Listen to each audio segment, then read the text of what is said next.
वज़ीर पार्लिमानी उमूर आज़म नज़ीर तारर ने कहा है कि दहशतगर्दों से कोई रियायत नहीं होगी। कौमी असम्बली में इज़हार ख्याल करते हुए दो टोक अल्फाज कहा कि दहशतगर्दों को उन्हीं की ज़बान में जवाब दिया जाएगा।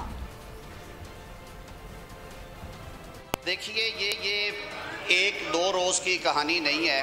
अनफॉर्चुनेटली पिछले 4 दहाइयों से पाकिस्तान दहशतगर्दी के निशाने पे है।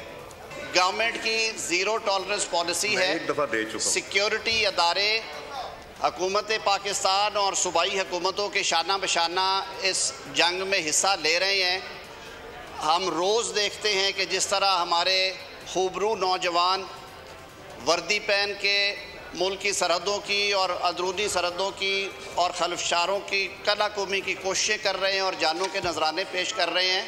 सर, ये ज़ीरो इसमें टॉलरेंस है और बिल्कुल क्लैरिटी के साथ हुकूमत का ये अज़म है कि हमने दहशतगर्दों से किसी किस्म के मुज़ाकरात नहीं होने और दहशतगर्दों से उनकी ज़ुबान में बात होगी। ईंट का जवाब पत्थर से दिया जा रहा है। बहुत शुक्रिया। सब्सक्राइब करें और बेल दबाएं ताकि कोई खबर रह न जाए।